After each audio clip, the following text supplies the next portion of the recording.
இது பழனியல்ல இரண்டாவது பாதம் இல்லையா? முதல் பாதம் வாச நீக்கம், இரண்டாவது பாதம் ஆமா சிவப்பேர். இந்த சிவப்பேரை சொல்வது, இங்க சிவப்பேருங்கிறது ஆனந்த விளக்கம். ஆனந்த விளக்கம் அது அறிவு விளக்கம், அது துரிய நிலை, இது துரிய அதீத நிலை இல்லையா? ஆமா. அப்போ இந்த நூற்பா சிவப்பேரு சொல்லுதுன்னா இதுக்கு தோற்றுவாய் எப்படி செய்யறாரு? இதுக்கு என்னமா கருத்துரை சொல்லி இருக்கிறாரு? இதுக்கு 10ஆம் நூற்பாவுக்கும் இதுக்கும் என்ன இயல்பு பார்த்தோம்? என்னம்மா இயல்பு பார்த்தோம்? இயல்பு இருக்கா இல்லையா? இருக்குது. என்ன இயல்பு? இப்போ அங்க ஏகனாகி இறைவனி நின்றது அறிவு விளங்குச்சு இல்லையா? ஆமா. அப்போ அந்த ஏகனாகி இறைவனி நிற்கிறதுன்னா அப்ப ஏகனாகி அப்படி நின்னவங்களுக்கு அதுக்கு மேல ஏகனாகி நமக்குன்னு அறிவில்ல, நமக்குன்னு செயல் இல்லை அப்படின்னு ஒருத்தன் நினைச்சிட்டாம்னா இல்லையா? அப்படி நினைச்சா அவனுக்கு அறிவும் குணமும் இல்லை, அறிவும் குணமும் இல்லை. அப்படின்னா என்ன அர்த்தம்? அறிவும் குணமும் இல்லைன்னா குணியே இல்லை. அறிவும் குணமும் இல்லைன்னா குணியே இல்லைன்னு ஆயிரும்.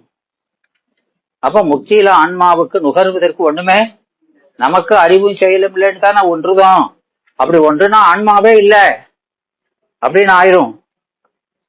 அப்படித்தானே ஆயிரும். ஆமா. அப்படின்னு சொல்லி அங்க ஒரு தடை எழுப்புறாங்க. அப்படி சொன்னா ஆன்மாவே இல்லைன்னு ஆயிரும்.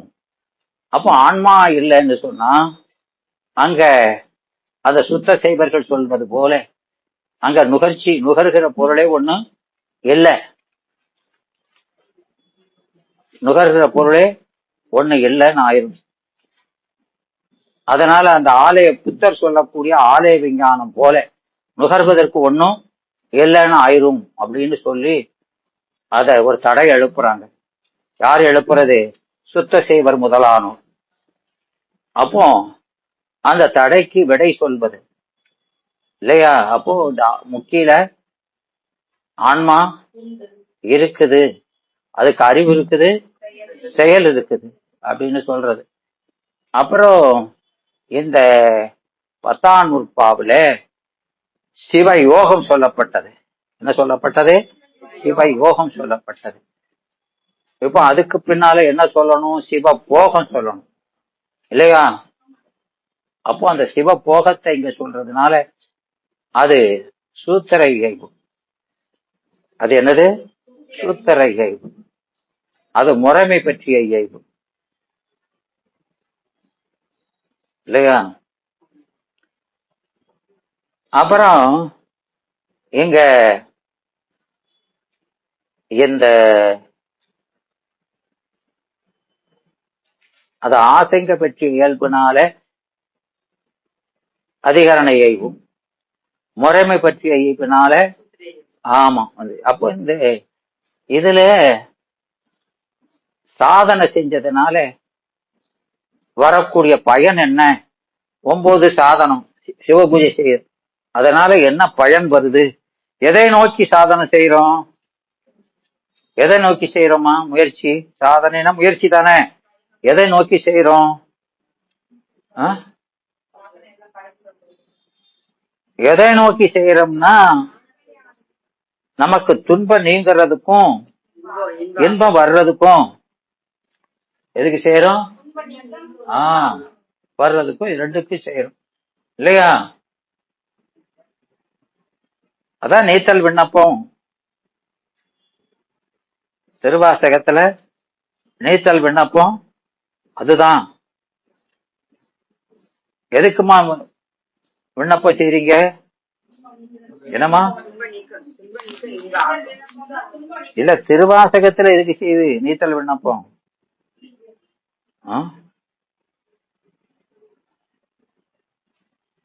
சொல்லுங்க தாயே.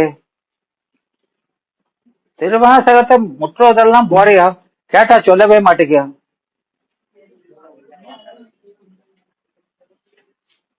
அதெல்லாம் ஒரு சூசகமா தான் சொல்லுவோம்.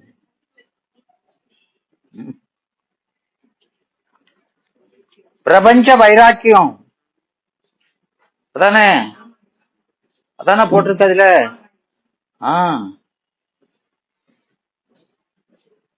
அப்போ எதுக்கு நீத்ததுக்கு? பிரபஞ்சத்துல பற்று நீக்கிறதுக்காக, பிரபஞ்சத்துல பற்று விடுவதற்கான விண்ணப்பம் இல்லையா? பிரபஞ்சத்தை எப்படி விடணும்? அவனை பற்றி கொண்டு விடணும். அதனால அவனை பற்றுவதற்கும் பிரபஞ்சத்தை விடுவதற்குமான விண்ணப்பம்னு சொல்லணும். ஓ சிவ சிவா, விளங்குதா? அதனால அந்த பயன்ல ஒரு பயனை முதல்ல 10ல சொல்லிட்டாரு. மிச்சம் இருக்க பயனை சொல்லணுமா இல்லையா? முடிந்த பயன். அப்போ அந்த 10ல சொன்ன பயன் என்னது? அவாந்தர பயன்.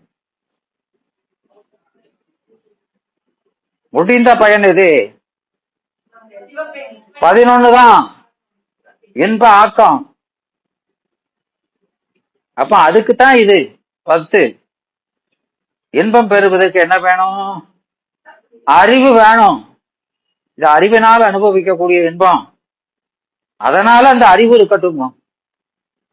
இப்போ மெயின் எது? அதனாலதான் தசகாரியத்துல அந்த சிவபோகம் ஒன்றே கொள்ள வேண்டியது, மற்ற 9 தள்ள வேண்டியதுங்கிறோம்.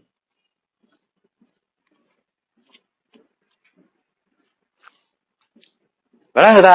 பூரா எழுதி வச்சா போதாது.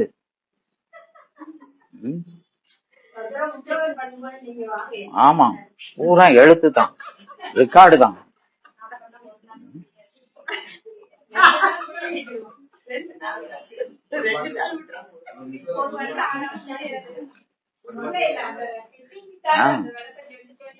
இப்படி எழுதாதீங்க, எழுதணும். குறிப்பு மாத்திரம் எழுதுங்கம்மா, பூராத்தையும் எழுதக்கூடாது.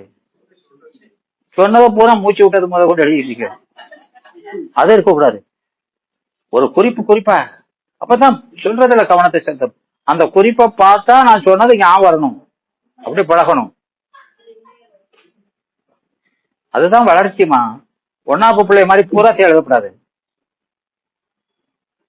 நாங்க சொல்ற முக்கியமான ஒரு இதை எழுதுனீங்கன்னா அந்த சொல்ல பார்த்த உடனே எது இருந்தது ஞாபகம் வந்துடணும் இல்லையாம்மா? இப்போ இங்க புள்ளைய படிக்கிறீங்க, மேல் கிளாஸ் போக போக எல்லாம் சிம்பிள் ஆயிருதா இல்லையா? அந்த சிம்பிளை பார்த்தா அதுக்கு விளக்கம் ரொம்ப இருக்கா இல்லையா? அப்படித்தானே வரணும் இதுலயும். ஆமா, குறிப்பு எடுக்கணும். அங்கங்க சொல்லும் போது முக்கியமான வார்த்தைகள் எழுதணும். அதை பார்த்தா எல்லாம் ஞாபகம் வரணும்.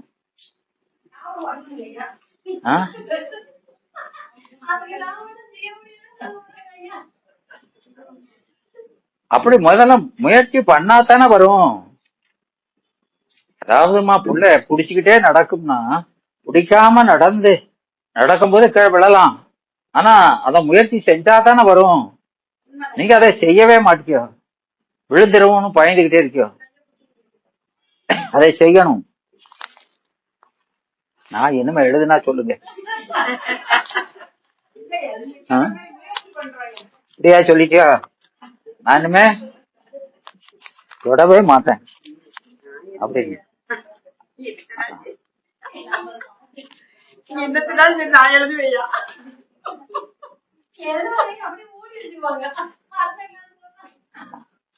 ஒன்னும் எழுதாம இருப்பேன், இல்லாட்டா எல்லாத்தையும் எழுதுவேன். நீங்க சொன்ன மாதிரிலாம் ஒன்னும் நான் ஏன் இதை என்ன சொன்னாலும் யாருக்காகவும் மாத்திக்கிட மாட்டேன். நீங்க தானே இப்ப வைராக்கியம் முடியும்.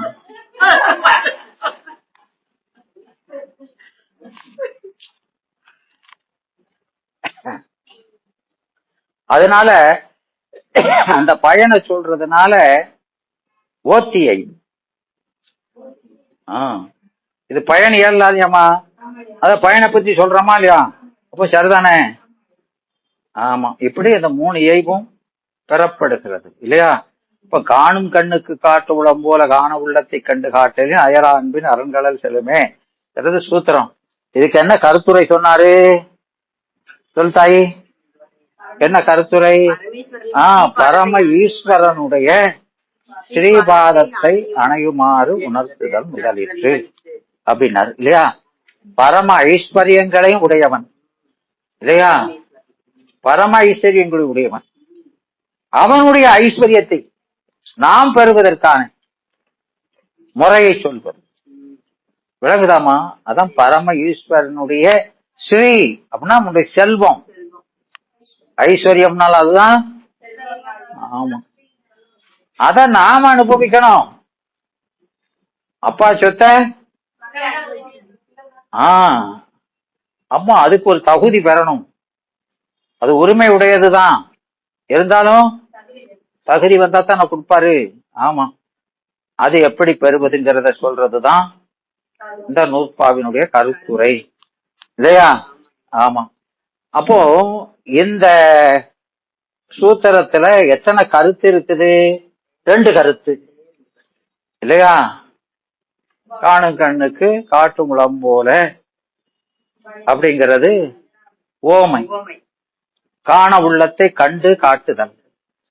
இது என்னது? உபகாரம். இது என்னது? உபகாரம். இறைவன் நமக்கு செய்கிற உபகாரம். அயரா அன்பின் அரண்களல் செல்லும் பயன். ஆக 2 இருக்குது. அவன் செய்யற உபகாரம் ஒண்ணு, அதனால் அறிஞ்சதனால ஏற்படக்கூடிய பயன் ஒண்ணு. ஆக இந்த நூற்பாவுல 2 அதிகரணம் தான். விளங்குதாமா? ஆமா, இதுக்கு முன்னா அதையும் 2 தான், 10லயும் 2 தான், இங்கேயும் 2 தான். அதுக்கு முன்னால் இருந்ததுல இருந்து சுருக்கிட்டாரு இல்லையாமா? 8ல 4 இருந்தது, 9ல 3 ஆக்குனாரு, அப்புறம் 2 ஆக்கிட்டாரு. அப்போ இங்க முதல் அதிகரணம்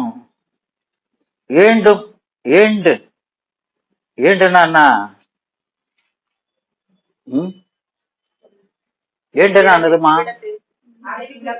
என்னடா எல்லாம் ஏண்டுன்னா இவ்விடத்துன்னு சொல்லக்கூடாதுன்னு சொல்லியிருக்க பழையபடி.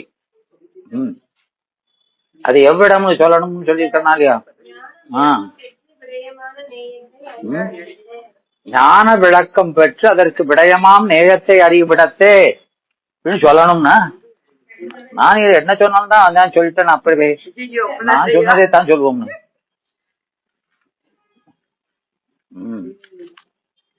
ஏண்டு அவனும் நானது அந்த ஞாதுருவோடு ஞான காரணனாக அந்த ஞான காரணனும் இல்லையா? அது இறந்தது தெரிய எச்ச உண்மை. அவற்றதுன்னா எவற்றது? இந்த ஞாதரு மட்டும் அல்லாது இல்லையா? ஆமா, எல்லா ஆன்மாக்களினுடைய விடயத்தை, அது பிரமேயமோ நேயத்தையோ எல்லாவற்றையும் உணரும் என்றது ஆன்மாவின் உடலிருந்து அறியும் என்பதை உறுதி செய்யும் இல்லையா? அப்ப அவங்களுக்கு என்ன செய்யணுமோ அத அந்த காட்டு உபகாரம் காணும் உபகாரத்தை செய்வான் இல்லையா? ஆனா இவனுக்கு மட்டும் அந்த உபகாரத்தை காண செய்வான். எல்லாத்துக்கும் காணும் காட்டு உபகாரத்தை செய்வான். ஆனா இவனுக்கு முத்தனுக்கு மட்டும் அந்த உபகாரத்தை அவன் காணுமாறு செய்வான்.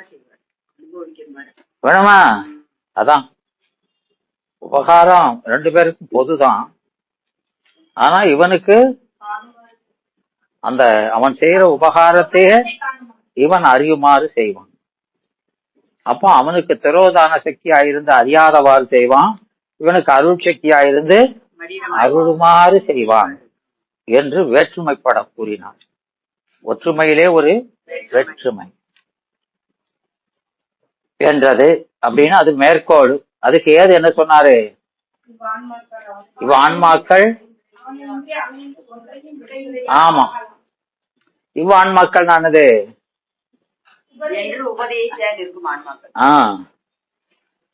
அதனால அவனை இன்றி அமைந்து அப்படின்னா என்ன? ஒன்றையும் விடைய அமைந்து விடையா என்பது உம்மை தொகை. ஆமா, அது என்னது?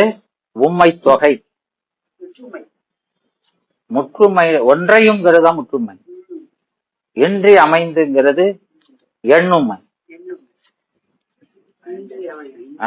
இன்றி அமைந்து விடையா. அப்ப இன்றி அமைதலும் இல்லை விடையித்தலும் இல்லைங்கணும். ஒன்றையும்ங்கிறதுக்கு தான் முற்றுமைங்கணும்.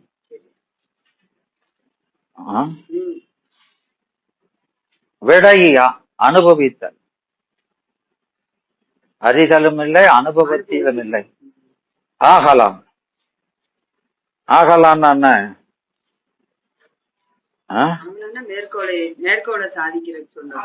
ஆகலான்னா அதனாலனா அது ஏது? ஆகலான் ஆண் விண்ணுங்கிறதெல்லாம் ஏது காரணம்?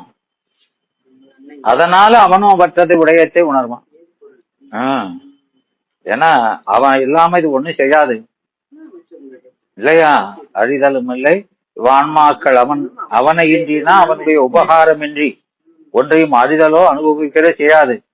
அதனால அவனும் கூட தான் நிக்கணும். அவனும் அவற்றது விடயத்தை உணரும். ஆகலான் அவனும் அவற்றது விடயத்தை உணரும் சொல்லி முடிக்கணும். ஆகலான்னு அப்படி முடிக்கப்படாது. ஆகலான் விடயத்தை உணரும் என்பது சொல்ல வந்த கருத்து. விளங்குதா? ஆமா. இப்போ இதனால இந்த கருத்தை சொன்னதுனால இது மேல என்ன தடை வந்தது? என்ன தடை வந்தது?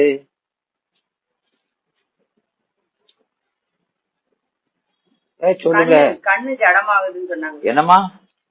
ஓமையில கண்ணு ஜடமா இருந்து பணம் அந்த விளக்கம் சொன்னீங்க இல்லையா? அது இல்லடா. இப்ப என்ன என்ன ஐயம் வந்ததுன்னா கேட்ட கேள்விக்கு பார்த்துட்டு பதில் சொல்லு. இந்த இப்ப இந்த சொன்ன ஸ்டேட்மெண்ட் மேல என்ன தடை? கண்ணு சொல்லிருக்கீங்க. கண்ணு ஜட பொருள் அப்படி சொல்லி சொன்னீங்க. நான் சொல்றதே காதுல வாங்காம என்னச்சா சொல்லாரு.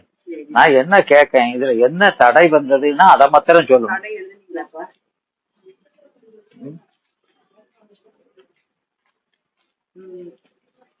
ஞானிக்கு வருகிற விடயங்களை அரணே அனுபவிப்பான். அவனும் அனுபவிப்பான். கூட இருந்து அவனும் அவற்றது விடயத்தை உணரும்னு சொன்னோம் இல்லையா?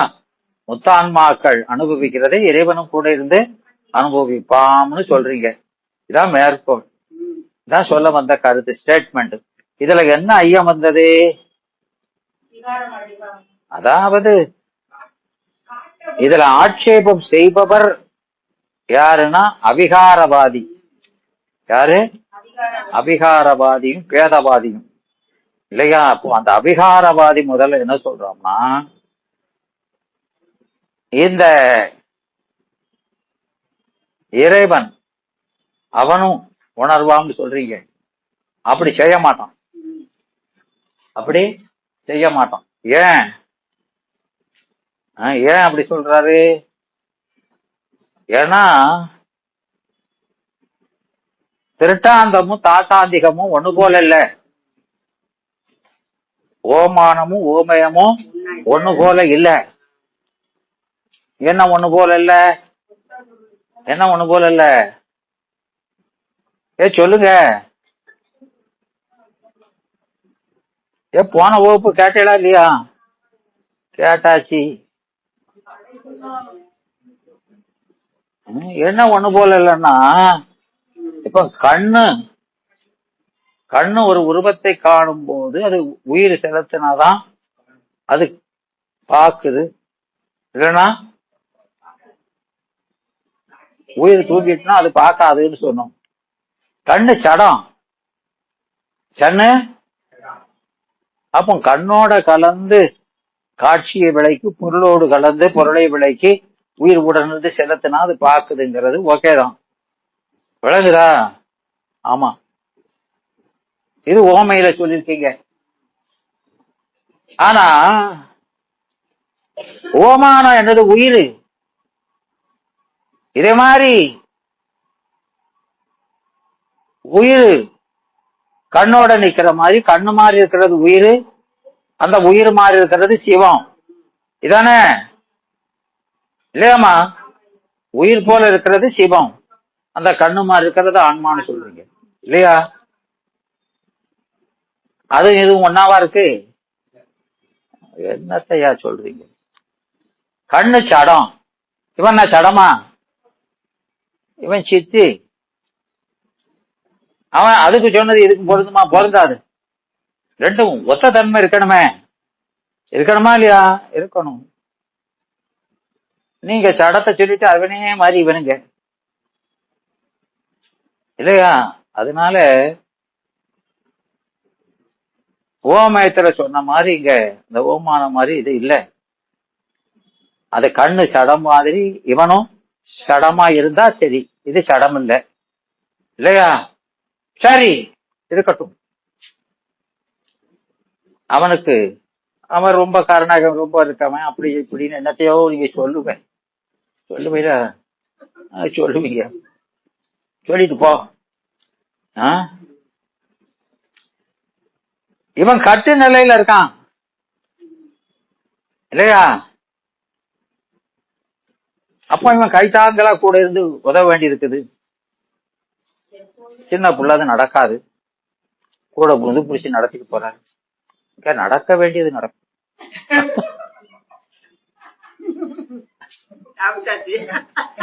விளங்குதா? அப்ப கூட்டிட்டு போறான், சரிதான் இல்லையாமா? முக்கிய நிலையில எப்படியா? பெரிய பையன் அவன் அந்த பருவம் கையை பிடிச்சாயா கூட்டு போவான் இல்லையாமா? சின்ன பிள்ளைகள தாய் தகப்பங்க கைய பிடிச்சி நடத்தி வளர்க்குனாங்க. இதே மாதிரி கல்யாணம் முடிக்க ஆம்பளை ஆயிட்டான், அப்பவும் கைய பிடிச்சி இழுத்துட்டு போவோம்னா எவனாவது நம்புவானா? ஐயா நம்புவானா? இது கேலி குத்தாலியா?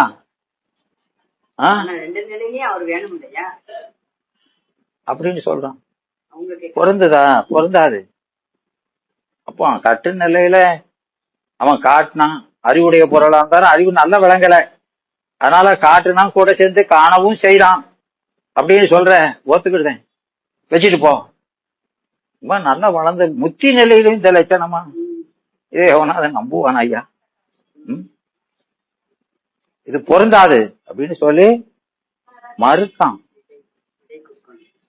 இது ஒண்ணு. ரெண்டாவது, உங்க அப்பா அந்த புள்ளைய கூட்டிட்டு போறான் இல்லையா? ஒரே நேரத்துல 10 புள்ளையா கூட்டு போறான்.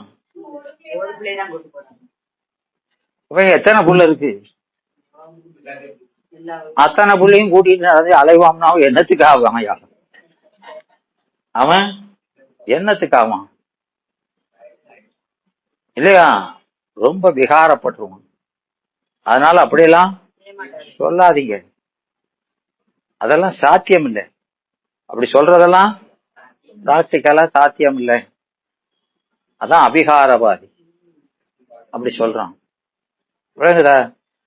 இது இது அது அந்த முதல்ல சொன்ன ஸ்டேட்மெண்ட் மேல வரக்கூடிய தடை. அதுக்கு அவன் சொல்ற காரணம் இது. அப்போ நாம என்ன செய்யணும்? அவன் தடையும் தப்பு, அவன் சொன்ன அந்த காரணமும் சரியில்லை அப்படின்னு சொல்லணும். சொல்லணுமா இல்லையா?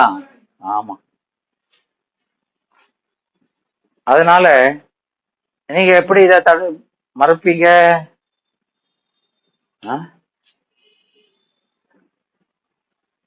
எப்படி மறுப்பீங்க?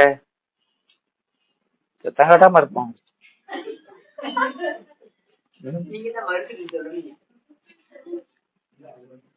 அதனால அவர் சங்கல்பத்தால செய்வாரு. அது சந்தோஷத்துல செய்யறான், இது சங்கடத்துல செய்யறான். நினைப்பு மாத்திரமா செய்வாரு, அவர் விகாரம் அடைய மாட்டாரு. நாம ரொம்ப சங்கடத்துல செய்யறோம், ஐயா அவன் சந்தோஷத்துல செய்யறான்.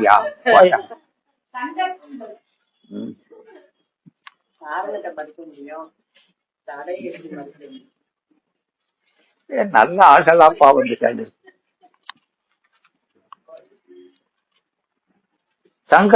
சங்கற்பத்துல நினைப்பு மாத்திரம் எல்லாம் செய்யறான். எப்படி செய்யறான்? அவன் கைய பிடிச்சிட்டு நம்ம மாதிரி அலையல, அப்படி நினைச்சு செய்யறான். அதனால அந்த கவலை உங்களுக்கு வேண்டாம்ங்க.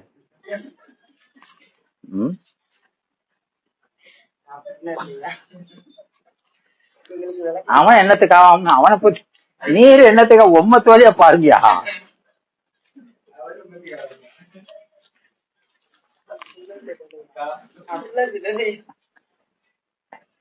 இதெல்லாம் எடிட் பண்ணுங்க.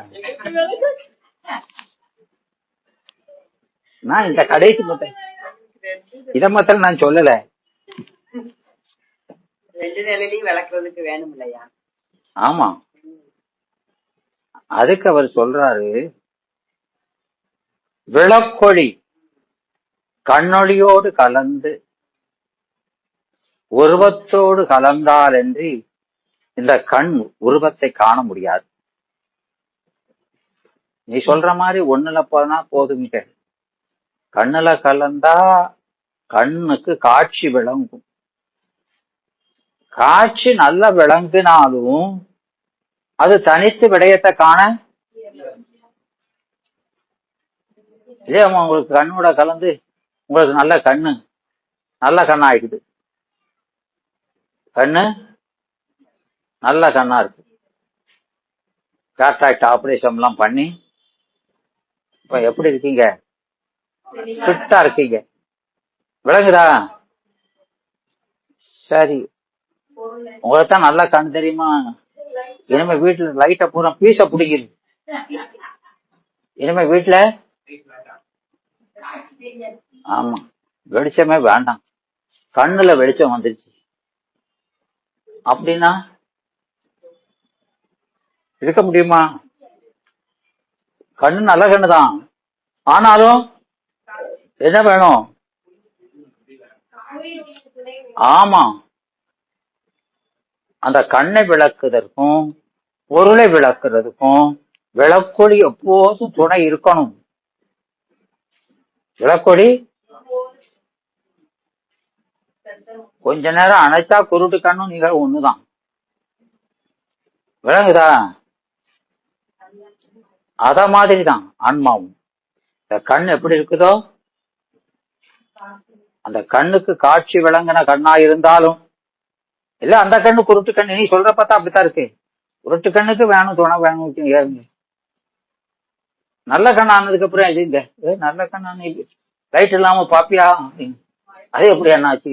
அதுதான் நான் சொல்றது வந்தது. நல்ல கண்ணா இருந்தாலும் என்ன வேண்டியிருக்கு?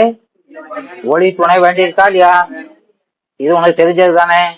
இதே மாதிரிதான் ஆன்மாவுக்கு நல்லறிவு சுத்தறில நல்லறிவு விளங்கினாலும் விளக்குறதுக்கு பெருமான் வேணும். அவன் இல்லாம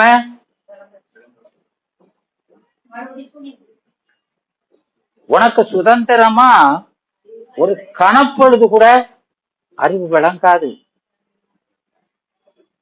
கொஞ்ச நேரம் நின்று நாங்க வந்துருந்தோம்னா அவ்வளவுதான் இல்லையா? இமைப்பொழுதும் உணர்த்தில் உணர்வேன், உணர்த்தாயல் கணத்து ஒரு கணம் கூட உணரும் வகையறியான் ஆயென்கிறார் இல்லையா? அதுதான் உன் நிலை, விளக்குதா? அதனால நீ அதை செஞ்சா போதும் இதை செஞ்சா போதும்னு சின்ன பிள்ளை மாதிரி வளராத. அவன் கணப்பொழுது இல்லைன்னா நீயே அன்றி ஒன்று இல்லை. அவன் இல்லாம ஒரு பொருளும் இருக்க முடியாது. அதனால அவனை காட்டிட்டு மாத்திரம் போக சொல்லுங்க, இனிமே நான் பாத்துக்கிடுவேன், இதை சொல்லாத அப்படிங்க. அப்படி சொல்லாத, அவன் போனா நீயும் பேர வேண்டிதான், விளங்குதா அப்படின்னு சொல்றாரு. அதனால அந்த அதுபோல் முதல்வன் அறிவித்தால் அறியும் தன்மை உடைய உயிர்களும் முதல்வனுடைய அறிவு உயிராகிய நம் அறிவோடு கலந்து அறிவை விளக்கணும், பொருளையும் விளக்கணும். விளங்குதா?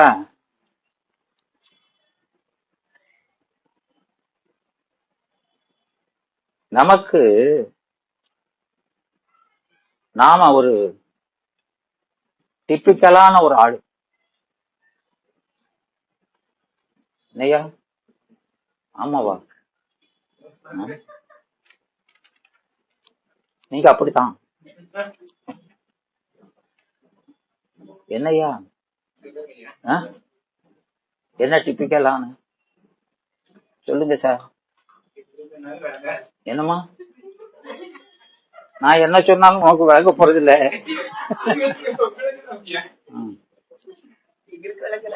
சொல்லித்தான் என்ன செய்ய?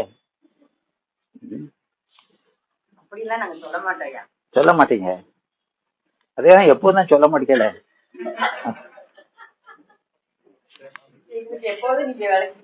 இல்லடா, அது என்ன சொல்றாருன்னா, ஏமா நமக்கு விளக்குனா விளங்குறது அந்த விளக்கு மாதிரி அது மாத்திரம் இல்ல. ஏன்னா இப்போ நம்ம கண்ணு இருக்குமா, விளக்க விளங்கு கண்ணுதான், விளக்குவது வெளிச்சம் தான் இல்லையா? இப்போ உனக்கு கண்ணு தெரிய மாட்டுக்கு, லைட்டா போடுங்கன்னு சொல்றோம். இப்போ ஒரு வெல்டிங் மிஷின் இருக்கு, அதை கொண்டு வச்சாம வைங்க அந்த வெளிச்சத்தை, கண்ணு அவிஞ்சு போயிடும். வெளிச்சம் தானே வேணும் உனக்கு அப்படின்னு. அப்போ நம்ம கண்ணு தகுதி என்ன, எந்த அளவு ஒளியை தாங்கும், அதுக்கு தகுந்தாப்புல விளக்கம். முக்தி பெற்றாலும் சரிதான், முக்தி அடைஞ்சாலும் சரிதான். அப்பவும் இவன் அறிவு எவ்வளவு அறியதுக்கு தகுதி இருக்குன்னு பார்த்து அந்த அளவு லைட்டை கொடுத்தா தான் இவனால அறிய முடியும். கொஞ்சம் ஜாஸ்தியா கொடுத்தானா அவிஞ்சிரும் கண். விளங்குதாமா? அது வெள்ளம். விக்கினேன் வினைகேன் சொல்றாரா இல்லையா? அப்ப அவன் பெருமானுடைய நிலைமை எவ்வளவு கிரிட்டிக்கலா இருக்குன்னு பாருங்க. விளக்குனா ஒரு ஆன்மாவுக்கு போட்ட லைட் 100 ஆன்மாவுக்கு ஆகாது. அப்ப அவன் கண்ணு எவ்வளவு இருக்குன்னு பார்த்து முச்சி பெற்றாலும் அப்படித்தான் இருக்குங்க. முச்சி பெறாம இருக்கிறது இருக்கு. முச்சி பெற்றாலுமே ஒரு ஆன்மாவுக்கு விளக்குற மாதிரி இன்னொரு ஆன்மாவுக்கு அறிவை விளக்க முடியாது. ஒரு விடயத்தை அறியும் போது உங்களுக்கு ஒரு லைட் வேணும், இன்னொரு விடயத்தை அறியும் போது வேற ஒரு லைட் வேணும். ஆமா ஆமாம்மா, அதான் ஒவ்வொரு விடயந்தோறும் அறிவை புதுசு புதுசா விளக்கிட்டே இருக்கானா இல்லையா? விளங்குதா? ஒரு தடவை விளக்க ஏற்றி வச்சாச்சு, அப்படியே இந்த பேச்சுக்கே இடம் இல்லை. ஒவ்வொன்னா காட்டும் போதும் இங்கேயும் பத்த வைக்கணும், அங்கேயும் பத்த வைக்கணும். விளங்குதா? ரொம்ப அதான் கழுசடையா இருக்கும். விளங்குதாமா? அவன் பார்த்து பார்த்து பார்த்து செய்ய வேண்டியிருக்கு இல்லையாமா? இதெல்லாம் யாரு செய்வா? நோயாளிக்கு தான் செய்வாங்க பார்த்து பார்த்து. நாம நிரந்தர நோயாளியாத்தான் இருப்போம். முக்தி அடைஞ்சா கூட பார்த்து பார்த்து இவன் எதை இவனுக்கு நாம அறிவிக்க போறோம், இவனுக்கு இவ்வளவு அறிவு வழங்கினாதான் இதை அறிவான் அப்படின்னு. அதுக்கு கூடுதலாகவும் விளக்குனாலும் கஷ்டம்தான், குறைய விளக்குனாலும் கஷ்டம்தான். இப்படி பார்த்து பார்த்து அறிவை விளக்கணும். அப்படி இருக்கும்போது ஏய் நீ காட்டிட்டு போயா அப்படின்னா இவனை என்னத்த சொல்றது? இந்த லட்சணத்துல இருக்கவன போய் நீ இதெல்லாம் செய்ய வேண்டாம், நீ இப்படி போன்னு சொன்னா போதும், இனிமே நான் பாத்துக்கிட்டோம்னா என்னத்த பாப்பாரு? ஐயோ பரிதாபம், இவன்லாம் என்னைக்கு போய் சேரணும். இல்லையாம்மா? ஆ. ஏன்னா இந்த ஆன்மாக்கள், அதான் இந்த ஆன்மாக்கள் பெருமானுடைய துணை இல்லாம என்ன செய்ய முடியாது. அதனாலதான் இந்த அவிகாரவாதி மட்டும் சொல்லல, பேதவாதி ஏன் சேர்த்திருக்கிறாரு. முக்தி அடைஞ்சானா நீ ஒரு கடவுள் நான் ஒரு கடவுள் தனிச்சு தனிச்சு நிக்கலாம்னு சொல்றவன் விளங்குதாமா? இந்த பேதவாதிங்கிறது முக்தி அடைஞ்ச பிறகு சிவத்துக்கு அடிமையா இருக்க வேண்டியதில்ல. அவன் ஒரு முதல், நாம் ஒரு முதல். இவங்கெல்லாம் அநேக ஈஸ்வரவாதிகள். தனியாவே நிக்க முடியாது. என்ன பேதவாதம், அப்படி நிக்கவே முடியாதுன்னு சொல்றோம். விளங்குதாமா? அதனால அவனுடைய கருணை இல்லாம இந்த ஆன்மா ஒரு கணப்பொழுது கூட நிக்க முடியாதுன்னு அப்படி சொல்றதும் தப்புதான், இப்படி சொல்றதும் தப்புதான். சிவ சமவாதிகள் இவங்கெல்லாம் தனியா நிக்கும்னு சொல்றவங்க தான். இவங்களெல்லாம் இதோட சேர்த்துக்கிடுங்க. விளங்குதா? ஆமா. அதனால இந்த ரெண்டு இடத்திலையும் கலந்து அவன் விளக்கினால் என்று முக்தி பெற்றா கூட இந்த ஆன்மாக்கள் உணர மாட்டேன். ரெண்டு செய்யணும், காண உபகாரம் செய்யணும், காட்டு ரெண்டுமே செய்யணும் அப்படின்னு சொல்லி அந்த கருத்தை மறுக்கிறார். நமக்கு சொல்ற கருத்தை மறுக்கிறார். விளங்குதா? அப்போ இந்த முதல் அதிகரணத்துல இந்த மேற்கோடு ஏதுன்னு சொன்னதுக்கு அப்புறம் திருட்டாந்த சொல்லணும் இல்லையா? அப்போ முதல்வன் செய்யும் தொழிலெல்லாம் யாருக்காக செய்யறான்? ஆமா, அவனுக்காக செய்வதில்லை, தன் பொருட்டண்டு ஆன்மாக்களின் பொருட்டையாம் என்பது இங்கே சொல்கிறார். அதனால இந்த 11வது நூற்பாவில இந்த முதல் அதிகரணத்துல அந்த மேற்கோளை ஏதியும் சொல்லி முடிச்ச உடனே அதுக்கு என்ன சொல்றாரு திருட்டாந்தம். இந்த ஆமா ஆமா அப்போ முத பாட்டுல என்ன சொல்றது, ரெண்டு பேர் இறைவன் அப்படி இருந்தா அதுக்கு அவன் சொல்ற காரணம் அவிகாரம். அவிகாரவாதி என்ன சொல்றான்னா, இவன் காட்டு உபகாரம் மட்டும் செஞ்சா இவன் விகாரப்படாம நிப்பான். அவன் யார பத்தி பேசுறான்? ஆன்மாவை சொல்லல, பெருமானுக்காக ரொம்ப இறக்கப்படுறார். பெருமானுக்காக ரொம்ப இறக்கப்படுறார். அவன் என்னத்துக்காக வாங்கான்? விளங்குதா? அவன் காட்டு உபகாரம் மட்டும் செஞ்சா அவிகாரம் அடைய மாட்டான். அவன் காணு உபகாரம் செஞ்சா நமக்குள்ள தங்கடம் பூரா அவனுக்கு வந்துடாதா அப்படின்னு. ஐயோப்பா, அவன் நீ சொல்றத பார்த்தா அவன் அப்பர் சாமிக்கு மேல ரொம்ப பெருமான் மீது ரொம்ப அன்புடைய மாதிரிலாம் தெரியுது அப்படி இல்லையா? அப்படிதானமா? அப்பர் சாமி என்ன சொல்றாரு? அப்பர் சாமி என்னமா சொல்றாரு?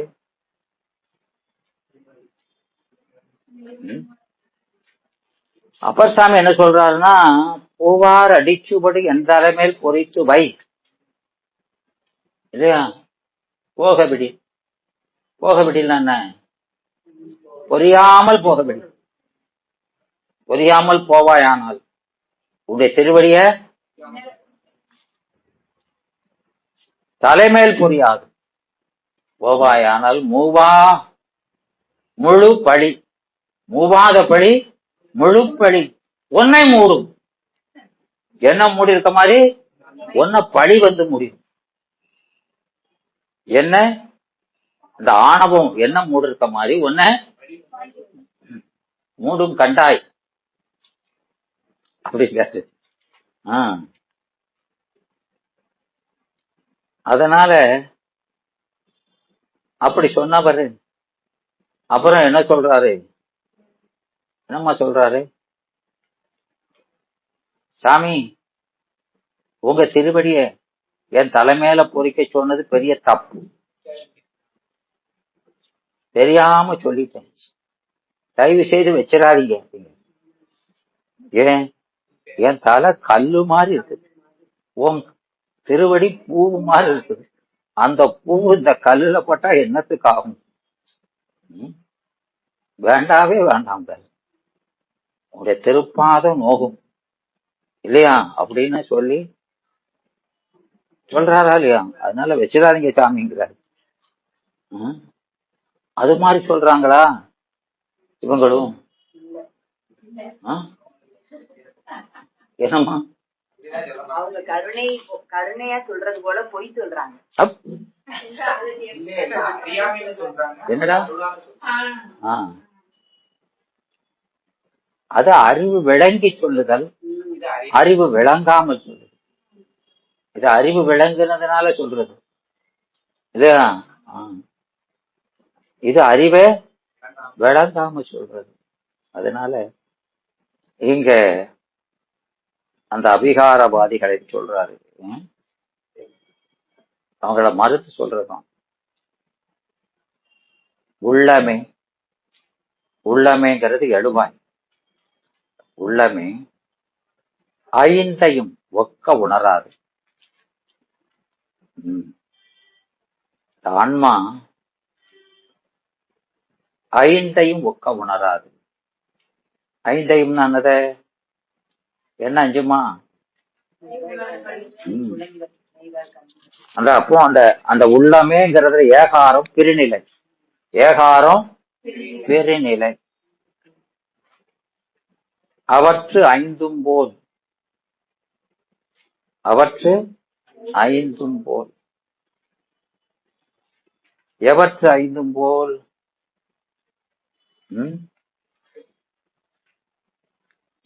செவி தோல் கண்ணாக்கு மூக்கு. என்னது? செவி தோல் கண்ணாக்கு மூக்கு. அவற்றினான் ஆன்மா ஒற்றித்து நின்று காணினாலால் அவை ஒன்றையும் உடைய ஆகலான் அப்படின்னு 5ஆம் நூற்பாவுல படிச்சிருக்கோமா இல்லையா? ஆமா, படிச்சிருக்கோம். அப்போ இந்த ஆன்மா கண்ணோடு கலந்தா கண்ணாகவே நிற்கணும், மூக்கோடு கலந்தா மூக்காகவே நிற்கணும்.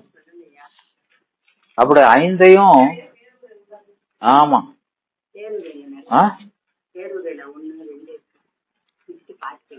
என்னம்மா? பேருரையில 1 2 3 4 சுத்திட்டு பாட்டுக்கு போயிட்டோம். சரி, இருக்கட்டும். அதனால இங்க அந்த உள்ளமே அவற்று ஐந்தும் போல் அது அதுவாய் நிறைந்து அதன் கண் அடங்கி நின்று உணர்வது உணரும். எதை உணரணுமோ அதை உணரும். இறைவன் விதித்ததை உணரும். அதனால இங்க அந்த ஐந்தும் போல அது அதுவாய் நிற்கிறவன் தான் என்ன ஆவான்? விகாரம் அடைவான். யாரு அது அதுவா மாறுறானோ அவன்தான் விகாரம் அடைவானே தவிர, இல்லையா? யாரு மாறுறானோ ஆமா அவன் தான் விகாரம் அடைவான். எதோடு கலந்தாலும் அதுக்கு வேறா நிற்பாம்னு சொல்லியிருக்கா இல்லையா? இறைவன் எப்படி செய்வான்? எதோட கலந்தாலும் அவன் என்ன செய்வான்? அவற்றுக்கு வேறா நிற்பான். அதனால அவன் என்ன செய்ய மாட்டான்? விகாரம் அடைய மாட்டான், இல்லையா? அப்படின்னு அவனுக்கு சொல்றாரு. அதனால அவன் சொல்ற மாதிரி இறைவன் நம்ம கூட இருந்தா அவன் விகாரம் அடைஞ்சிருவான் அப்படின்னு, இல்லையா?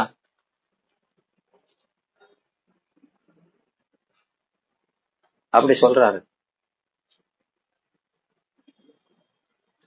அதனால இங்க இறைவன் நம்ம கூட இருந்தாலும் அதனால என்ன அடைய மாட்டான்? விகாரம் அடைய மாட்டான். அவனுடைய தன்மை எப்படி? அவன் நம்மோட கலந்திருந்தாலும், ஆமா, நம்மோட கலந்திருந்தாலும் எப்படி நிற்பான்? வேறா நிற்பான், இல்லையா? அதனால இங்க அதனால எவ்விடத்தும் இறையடியை இன்றியமைந்து ஒன்றை அறிந்து இயற்றியடா உயிர்கள் அப்படின்னு நாம அந்த சிவஞான சித்தியார் 316வது பாட்டு அத பார்த்தோமா இல்லையா? இல்லையா? அப்போ எவ்விடத்தும் என்றது என்னது? பெத்த முக்தி ரெண்டிலும் இல்லையா? அறநடியை அகன்று நிற்பது அப்படின்னு சொல்றது சுதந்திரமாய் நின்று அறநடியை விட்டு தனித்து நின்று அறிவது ஒரு காலம் இல்லை இல்லையா? ஓரிடத்தும் இல்லை என்றவாறு இறை இந்த அறிவின் அகத்தே அடியை இன்றி இறை அடியை இன்றி அப்படிங்கிறது என்னது? நம்ம அறிவினுடைய அகத்தே அறிவுக்குள் அறிவாய் இல்லையா? அடியைனா அறிவு விளக்கத்துக்கு ஆதாரமாக நின்று அறிவிக்கின்ற முதல். அவன் யாரு? அறிவிக்கிற முதல் என்று அறிவிப்பான் என்று அறியாது இல்லையா? அறிவிக்கும் வியஞ்சகமின்றி அத அந்த கண்டொல்லை காணும் நெறி கண்ணுயிர் நாப்பன் ஒளிநிலை உண்டு இல்லை அல்லது ஒளினாராலியா அந்த ஒளிநிலையால் உண்டு இல்லையா? அதனால அறிந்து ஒன்றை ஒரு விடயத்தை சுதந்திரமாய் அறிதலும் இல்ல இயற்றுகிடா. இயற்றுதல்ங்கிறது என்னது? அனுபவித்தல் இல்லையா? அங்க முதல்ல சொன்னது என்ன சொன்னாரு? அறிந்து ஆமாம் அவனையின்றி ஒன்றை அமைந்து விடையானார். அப்போ அமைதல்ங்கிறது அறிதல் இல்லையா? இப்போ அத அமைதல்னு சொன்னத அறிதல்னே சொல்லிட்டாரு இல்லையா? அப்புறம் அனுபவியாங்கிறத இயற்றிடா. அனுபவித்துல என்ன சொல்றாரு? இயற்றுதல். அப்ப அறிந்தபின் செய்யக்கூடியது, அறிந்தபின் செய்யக்கூடியது ஈர்கள் எனவும். அப்போ நாம ஒன்றை அறிவதெல்லாம் எதுக்கு? அனுபவிப்பதற்கு இல்லையா? அப்ப அறிந்த பின்னால நிகழக்கூடியது நிகழ்ச்சி என்னது? அனுபவித்து அறிந்த பொருள்ல அழுந்துதல் இல்லையா? அப்போ ஒன்னும் ஒவ்வொன்னும் அறிவதற்கும் காரணம் என்னது? ஆமா அந்த அனுபவம் எல்லாம் பட்டறிவு. அது என்னது? பட்டறிவு. அது விளங்குறது. அதனால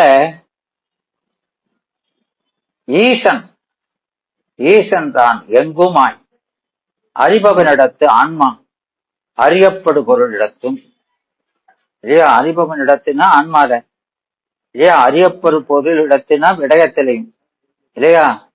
அறிதலும் அறிவித்தலும் இல்லையா? அப்போ அறிபவன் அறியப்படு பொருள் அறிகிற கருவி இல்லையா? அறிகிற கருவி கருவி இது எல்லாத்திலையும் யார் நிக்கணும்? மூணையும் செஞ்சிருக்கணும். அறிபவன் இடத்துல இருக்கணும், அவன் அறிகிற கருவில நிக்கணும், அறியப்படும் பொருள்ல நிக்கணும். விளங்குதாமா? செறிந்து அத்துவிதமாய் செறிந்து நானது அத்துவிதத்தை செறிந்து நிற்பன் எனவும் கூறியது விடயத்திற்கடும் நிகழ்ச்சிக்கு, விடயத்தின் கட்படும் நிகழ்ச்சிக்கு அப்படின்னா விடயத்தின் கண்ணதாய் நிகழும் நிகழ்ச்சினா காண உபகாரம். விடயத்தை ஆன்மா அறியது பேர் என்ன பேரு? காண உபகாரம் எனவும் இவ்வுயிர்கள்ங்கிறது குணம் இல்லையா? இந்த உயிர்கள்ங்கிறது உயிரினுடைய இவ்வுயிர்கள் தோற்றும் போது அப்படின்னா இவ்வுயிர்கள் பிறக்கும் போதுன்னு சொல்லிடக்கூடாது. இவ்வுயிர்களுக்கு அறிவு தோற்றும் போது, அறிவு தோற்றும் போது, குணம் விளங்கும் போது அவனை இன்றி விளக்குபவனை இன்றி நம்ம அறிவை விளங்கும் அறிதானே. அப்போ விளக்குவான் இல்லாம அறிவு தானே விளங்காது இன்றி இல்லையா? அறிவிப்போன் இன்றி தோற்றா அந்த அறிவுகள் செயல்படா, குணம் வெளிப்படாது எனவும் அவ்வுயிர் போல் நின்றுடுவன். அதனால இறைவன் எப்படி நிற்பான்? அந்த உயிர் போல. என்ன உயிர் போல? உயிர் போலன்னா கருவிகளோடு உயிர் போல.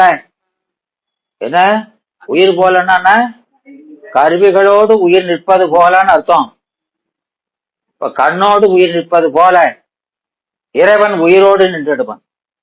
இந்த உயிர் போல்னா இதுக்கு உயிர் போல் நம்ம சொன்னோம், கருவிகளோடு உயிர் நிற்பது போல உயிரோடு இறைவன் நிக்கணும். விளங்குவா? அதனால இவ்வுயிர்கள், இந்த உயிர்களுக்கு அறிவு தோற்றும் போது விளங்கும் போது அவனை இன்றி அறிவு போனின்றி அறிவு வெளிப்படாது எனவும் அவ்வுயிர் போல் நின்றிடுவன். விடயங்களை அறியும் இடத்து உயிர் அறிவு பொறிகளோடு உடனாய் நிற்பது போல கண்ணோட சேர்ந்து உயிரும் நிக்கணுமா இல்லையா? நீங்க இப்ப எங்க பாக்கீங்க?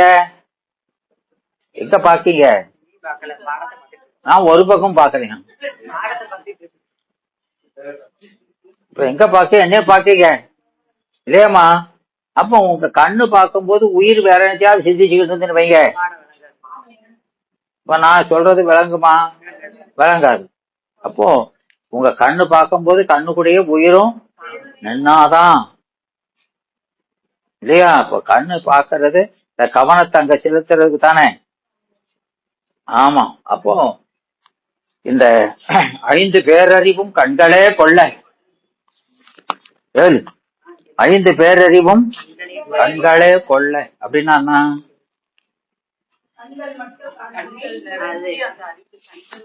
5 பேரறிவும் கண்களை கொள்ளன்னா என்ன?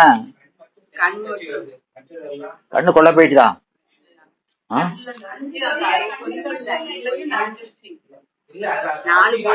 ஒரு பொறியில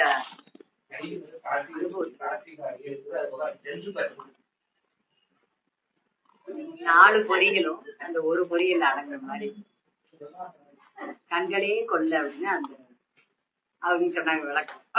மயிரையா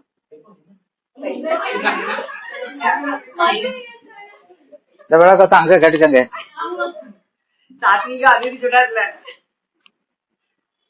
அவர் சொன்னதை நீங்க சொல்லிடும்.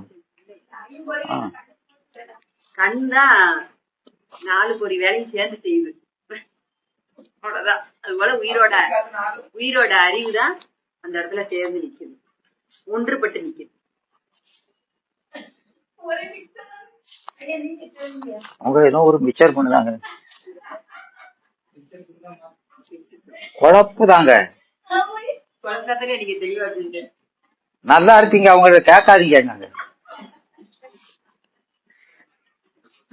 அந்த அம்மாட்ட கேட்டா இருக்கிறது குழப்பு தாங்க அப்படின்னு சொல்லிட்டு போறாங்க அவங்க.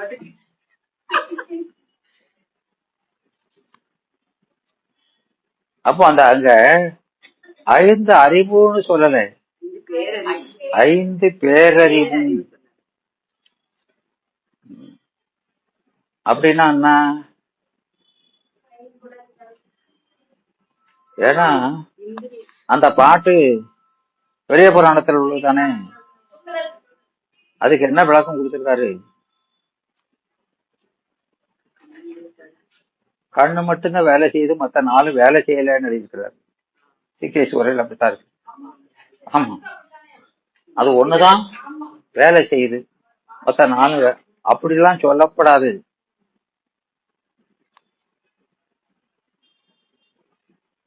அது அவரே சொல்லியிருக்கிறாரு. யாரு? சேக்கலாரே.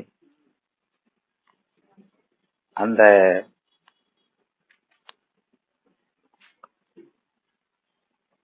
அப்பர் சுவாமிகளை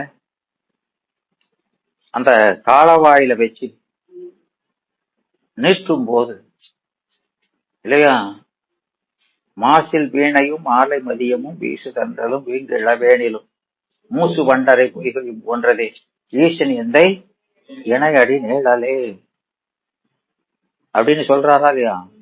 அதுதான். விளங்குதா? அப்போ அந்த கண்களே கொள்ள அப்படிங்கிறதுனால அது பேரறிவுங்கிறாரு. அதனாலதான் அந்த உணர்வின் நேர்பரவரும் சிவபோகத்தை 5 அளவிலும் எழிவர அழுறினேன் அப்படின்னு சேக்கலார் ஞானசம்பந்தருக்கு சொல்றாரு இல்லையா? பூண்ட 5 புலப்படாத இன்பம். இதே பாட்டுக்கு தான் சொல்றாரு. எதை பாட்டுக்கு? 5 பேரையும் கண்களை அதுக்கு அடுத்த பாட்டு இருக்கு. இந்த ஐம்புலனில் புலப்படாத இன்பம் அப்படிங்கிறாரு. பொறிகளுக்கு எட்டாத இன்பம் இல்லையா? அத அப்பர் சாமியை சொல்லும். இது சுந்தரமூர்த்தி சுவாமிக்கு. அது முதல்ல சொன்னது ஞான சம்பந்தருக்கு. உணர்வின் நேர்பர வரும் சிவபோகும்போது ஞான சம்பந்தருக்கு. அப்பர் சாமிக்கு சொல்றாரு,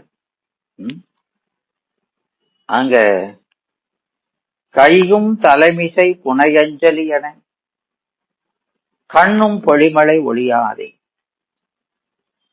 கண்ணும் இல்லையா? அப்போ உயிர் உயிர் அந்த பேரின்பத்தை அனுபவிக்க அதோட சேர்ந்து கண்ணும், கண்ணுன்னு சொல்ற கண்ணும்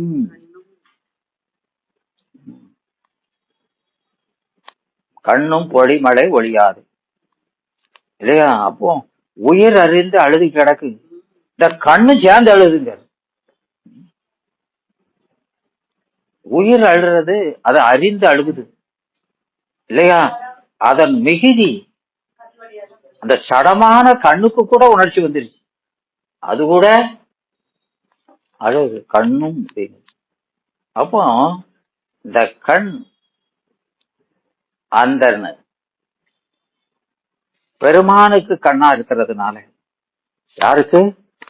ஆமா, அது அவனுக்கு கண்ணானதுனால அந்த கண் ஞானக்கண் ஆயிடுது. இந்த ஊனக்கண்ணே ஞானக்கண் ஆயி அதுவும் சேர்ந்து அழுது. நீர் ஒரு பக்கம் அழுவு, நான் ஒரு பக்கம் அழுதம். விளங்குதா இல்லையா? அதான் அந்த அவர் அங்கமாலையிலாம் அதாதான சொல்றாரு. அங்கமாலையிலாம் அதான் செவிகால் கேள்வி, அத வேற சொல்றாரு. செவிகால் முன்னிலை பொருளா சொல்றாரு இல்லையா? அப்போ இது இவர் அந்த பொறிகளை சார்ந்து இல்லை, இவர் அறிவை சார்ந்து செய்ய, இவர் அறிவுல சிவம் விளங்குனதுனால இதுவும் என்ன ஆயிடுது? அருள்மயமாகி இதுவும் சேர்ந்து அழுகுது. விளங்குதாமா? அப்போ ஞானியர் உயிரோடு மட்டுமல்லாமல் உடம்பும் சேர்ந்து, ஏன்னா உடம்பு அருள் உடம்பாயிருது, அதனால அதுவும் என்ன செய்யுது? அதுதான் விளங்குதா? அதனால இங்க அத பேரறிவு என்ன ஆயிடுது? பேரறிவாயிடுது. ஏன்னா அது சிவஞான மயமானது. கண்களே கொள்ள அப்படின்னு சொல்றாரு. ஆமா, அப்போ ஒண்ணு இப்போ அங்க கண்ணு, அந்த கண்ணு அங்க என்ன செய்யுதுங்கிறாரு? அங்க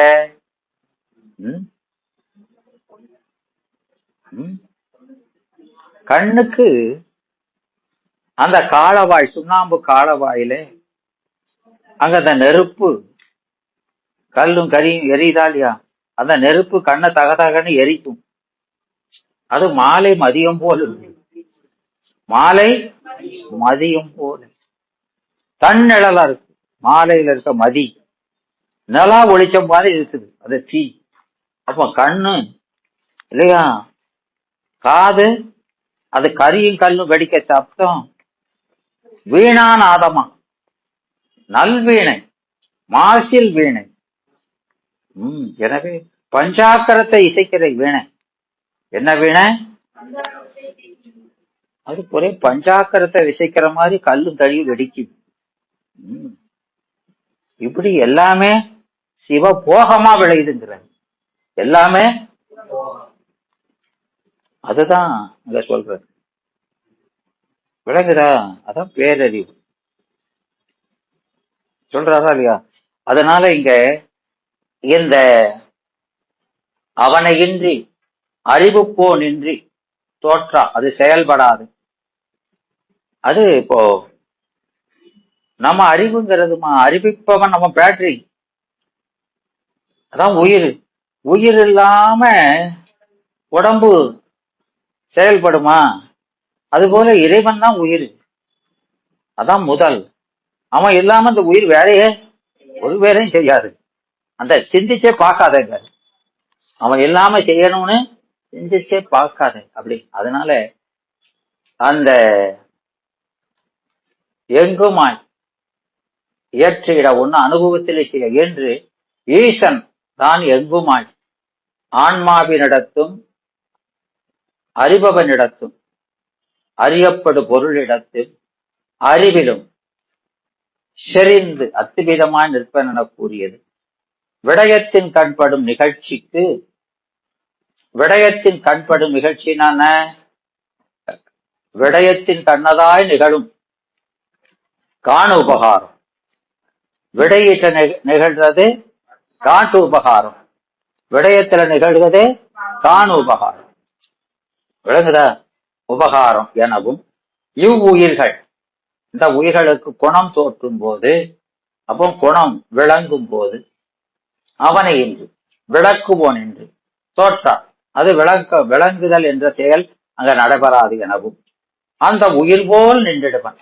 விடயங்களை அறியும் இடத்து உயிர் அறிவு பொறிகளோடு உடனாய் நிற்பது போல உயிர் எதோட நிக்குது?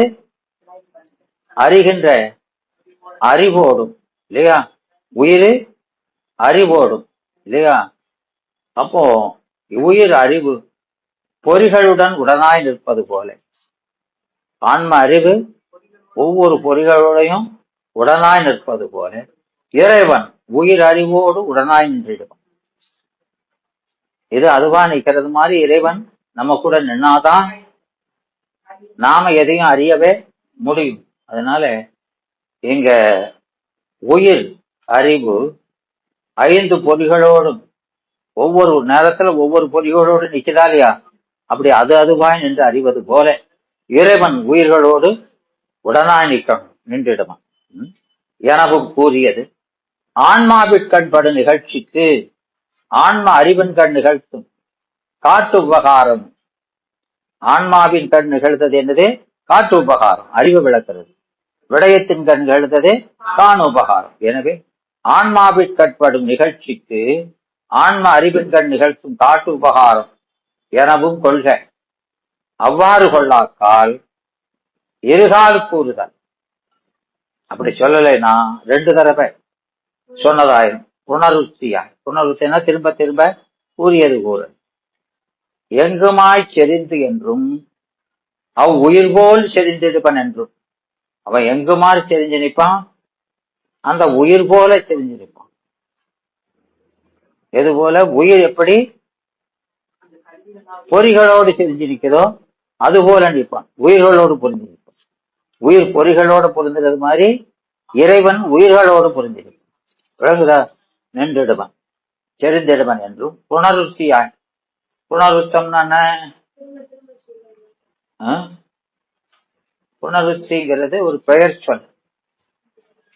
புனர்னா மீள, புனர் ஜன்மம்னா மீளப்பிறத்தல், புனருப்பவம் இல்லையா? ஆமா. அதனால இங்க அந்த புனருத்தி என்பது பெயர் சொல். கூறியது கூறல் என்னும் குற்றமாயிரும்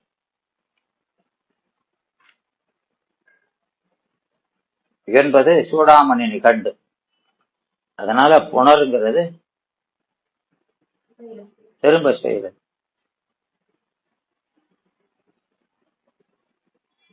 புனருத்தையாய் முடியும் என்று ஒழிக. கூறியது கூறல்னு குற்றமா முடியும் என்று ஒழிக. நான்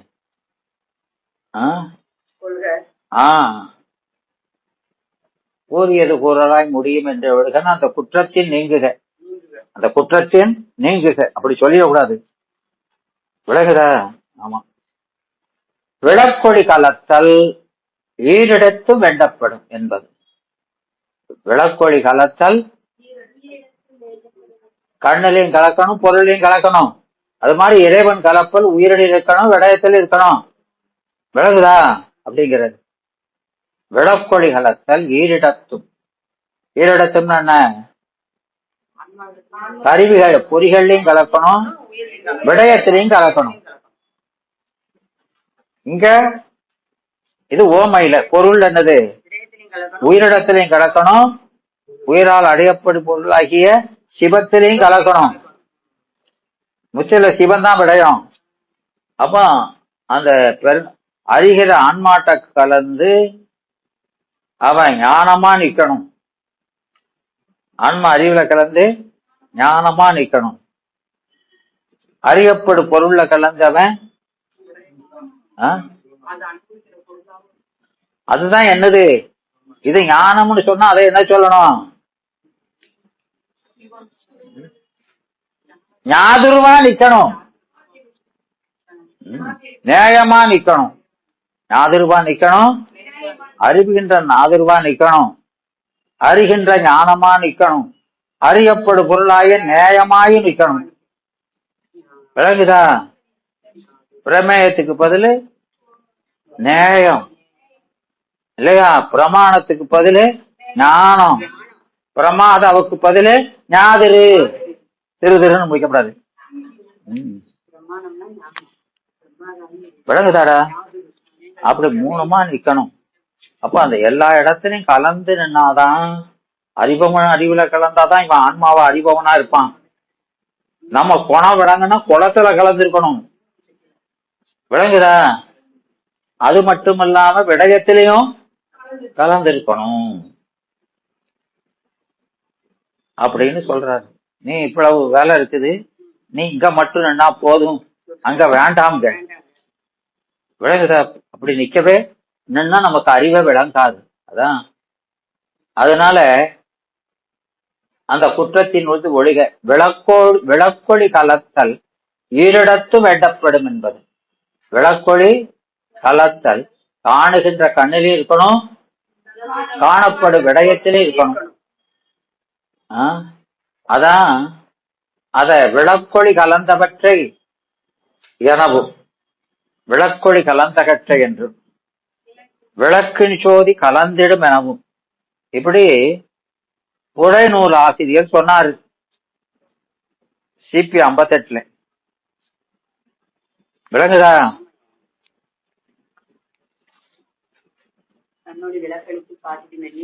ஆமா.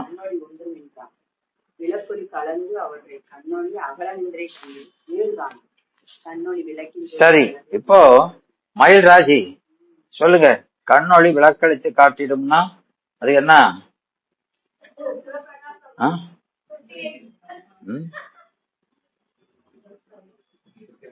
என்னமா சொல்றாரு அதுல? சுருக்கமா சொல்லுங்க. ஏன் அந்த பாட்டு 58வது பாட்டு தானே, அது என்ன சொல்லுது?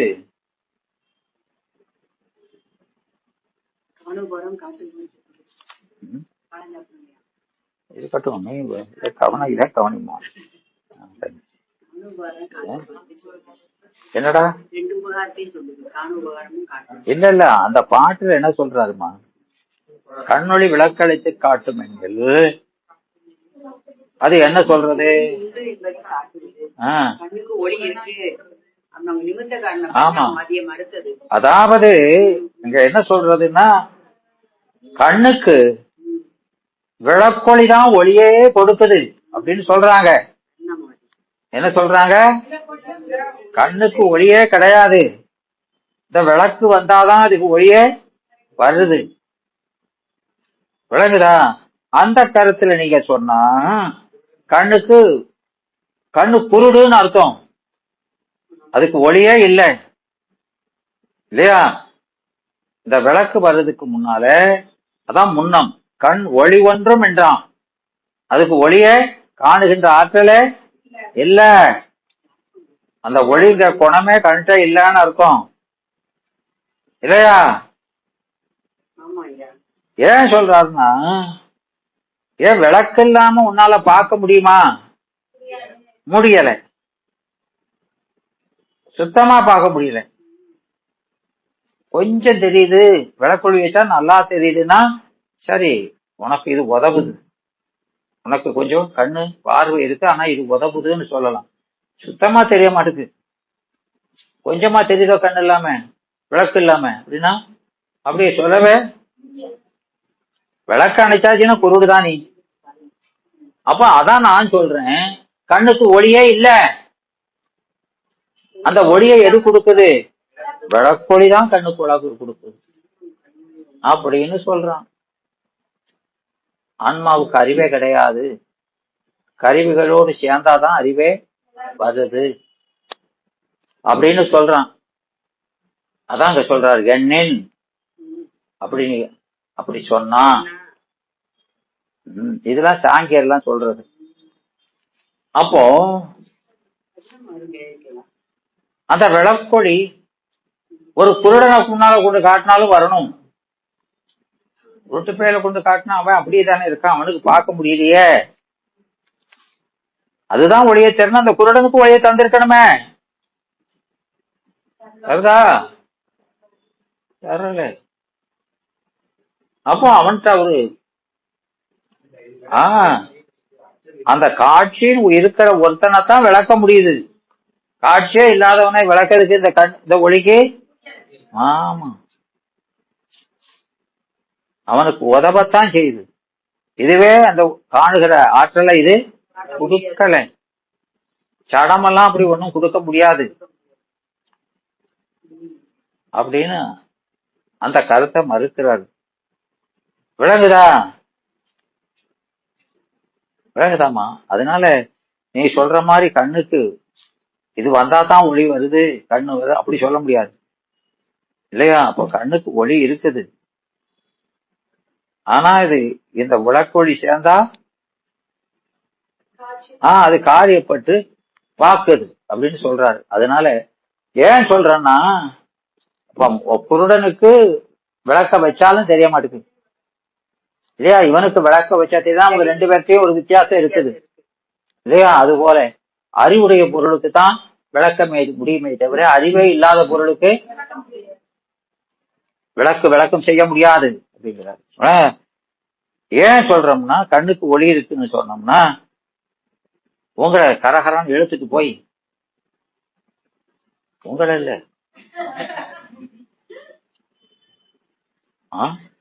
ஒரு இருட்டறையில வச்சு ரொம்ப தூரத்துல ஒரு அறையில வெளிச்சத்துல ஒருத்தன் நிக்கான் பாருன்னா பாக்குறோமா இல்லையா? நீ எங்க இருக்க? இருட்டுக்குள்ள நிக்க. அப்போ ஒரு வெளிச்சத்துல தூரத்துல நிக்கிறவன பாக்குற. உன் கண்ணுல ஒளி பற்றல, ஆனாலும் நீ பாக்குற இல்லையா? பாக்குறமா இல்லையாமா? ஆமா. அப்போ அந்த அறையில விளக்கு ஒன்னும் இல்லை, ஆனாலும் விளக்கொழியில கலந்திருக்கிற இன்னொரு பொருளை நீ இங்க இருந்து பாக்குறமா இல்லையா? ஆமா. அதனால கண்ணுக்கு ஒளி இருக்குது. அதனால கண்ணுக்கு இல்லையா? அதை காட்டுறத பொருளை காட்டுறதுக்காக ஒளி வேணும். காட்டுனா பாத்துருப்பேன். அங்கேயும் காட்டுறதுக்கும் ஒளி இல்லைன்னா உன்னால பார்க்க முடியாது. அப்ப கண்ணுல ஒளி இருந்தா கண்ணுல ஒளி படாத வழி கூட பாக்குதா இல்லையா? அப்ப அதுக்கு ஒரு வழி இருக்க போய் தானே பாக்குது இல்லையா? அப்படின்னு அத ஏன்னா அந்த விளக்கொளி கலந்தவற்றை, விளக்கொளி கலந்தனா விளக்கொளியோடு கலந்திருக்கிற விடயத்தை கண்ணொளி அகல நின்று கண்டிடும். விளக்கை பொருந்தாமலே இருட்டுல நின்று பாக்குது. அதனால அதுக்கு ஒளி இருக்குங்கிறது உறுதி செய்யப்படும் இல்லையா?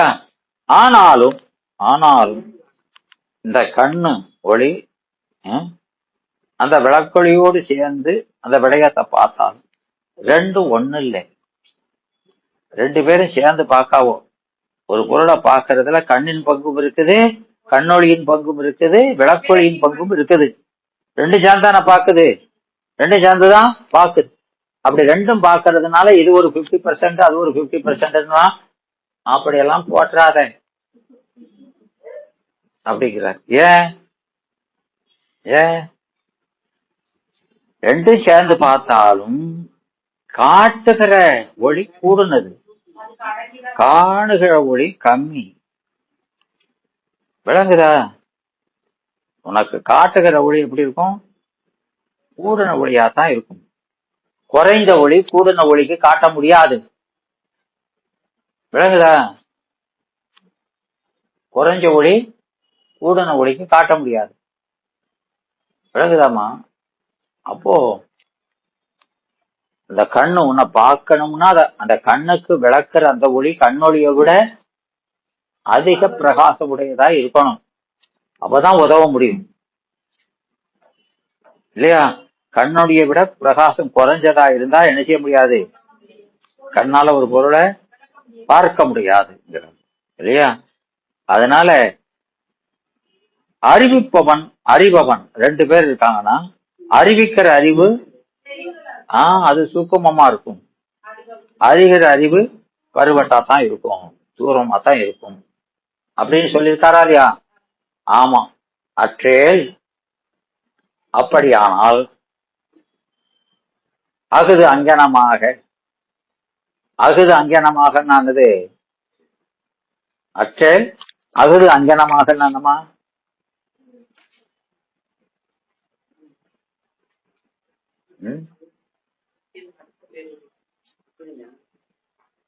சொல்லல. என்னடா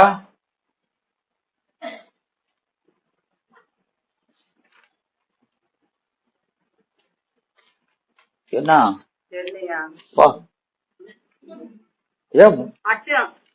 கட்டு நிலையில உள்ள மாதிரியா? கட்டு நிலையில உள்ள மாதிரியும் முக்தி நிலையிலும் சொல்றாங்க. இப்போ அகுது அங்கனமாக அப்படியானால், அற்றேல்னா அப்படியானால், அகுது அங்கனமாகங்கிறது என்னது? எகுது எங்கனமாக சொல்லுமா? இதானே நம்ம படிக்கணும்னு சொன்னது. அத சொல்றதுக்கு தான் அத சொல்றது. விளங்குதா? அகுது அங்கனமாகங்கிறது வழிபுடை நூலாசிரியர்கள், வழிநூலாசிரியர், புடைநூல் ஆசிரியர், ஆசிரியர்கள் இப்படி சிவபிரகாசம் சித்தியாரெல்லாம் சொல்லி இருக்கவும், மேற்கண்டவாறு கூறியிருக்க கண்ணொளி விளக்கின் ஜோதி கலந்திடும், விளக்கொளி கலந்தவற்றை கண்ணொளி அகல நின்று காணிடும் வேறு காணாம் அப்படிலாம் சொல்லியிருக்காங்களா இல்லையா? ஆமா. இப்படி எல்லாம் கூறியிருக்க பரமுக்தியில் ஆன்மாவுக்கு விடயமாவது ஒன்று இன்மையில், ஆன்மாவுக்கு விடயமாவது ஒன்று இன்மையில். ஏன்னா பரமுக்தியில நமக்கு உடம்பு இதெல்லாம் இருக்காதுன்னா இல்லையா? உலகம் இல்லை, விடயங்கள் இல்லை, அதனால பாக்குறதுக்கு ஒன்றும் இல்லை. அதனால ஆன்மாவினுடைய அறிவு இச்சை செயல்கள் இறைவனிடத்துல அடங்கி நிற்றலின், ஆன்மாவினுடைய அறிவு இச்சை செயலாம் எங்க இருக்குது? இறைவன்கிட்ட இல்லையா? ஆன்மா அறிவு என்ன செய்யுது? அவனுடைய திருவடியவே அறியுது. இச்சை என்ன செய்யுது? அந்த திருவடி மேலேயே இச்சை கொள்ளுது. செயல் என்னது? அந்த திருவடியே பற்றி நிக்குது. வேற என்ன இருக்குது? ஒண்ணும் இல்ல. அதனால இங்க ஆன்மாவுக்கு விடயமாவது ஒன்று இல்லை, அதுக்கு விடையிக்கிறதுக்கு அதுக்கு வேறாக ஒரு பொருள் இல்லை.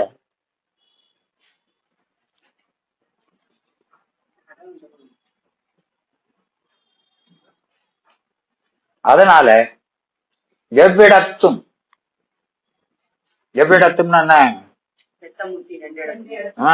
சகல சுத்த முக்திகள், சகலம் சுத்தம் முக்திகள்.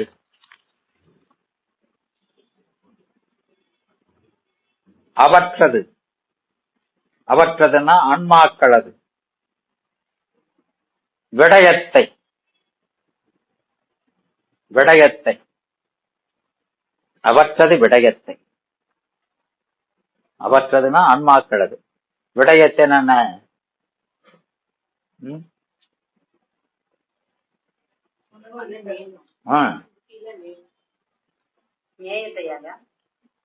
அவற்றது இந்த ஆன்மாக்களது விடயம்னா அறிபொருளை, அறிபொருள் விடயம்னா என்னது?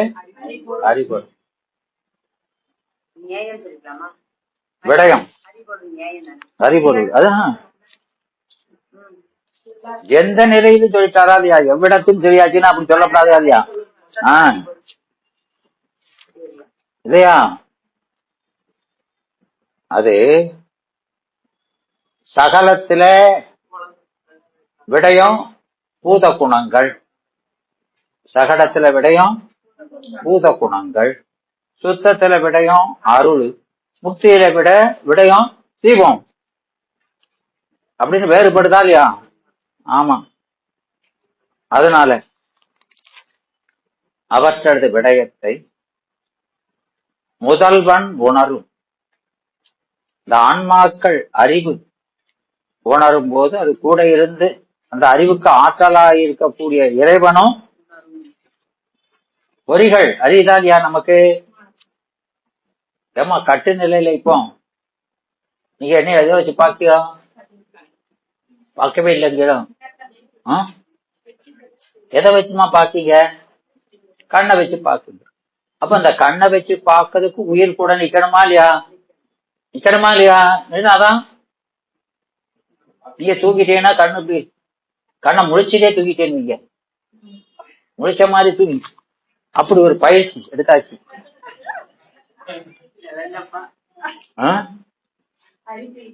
இல்லையா? அப்படிதான் செய்திருக்காங்க. எங்க மில்லுல வாட்ச்மேன் இருக்கானா இல்லையா? சிலவன் நின்னுகிட்டே தூங்குவான். நின்னுகிட்டே நின்னா நம்ம தகுந்தோம்னா நக்க விழுந்துருவோம். அவன் அப்படியே பழகி அவர் அந்த கீழே விழாத அளவுக்கு அந்த அளவுக்கு தான் போவாரு. அப்படி பயிற்சி பண்ணி வச்சிருப்பாரு உடம்ப. நிற்பாமா, நின்றுகிட்டே தான் இருப்பாங்க. ஆனா நம்ம வேணா விழுந்துருவோமா இல்லையா? அவங்க விட மாட்டான். அது மாதிரி நீங்க கண்ணு இங்க பார்த்த பார்வையா இருக்கும். ஒரு தூக்கம் போட்டு வந்துருது.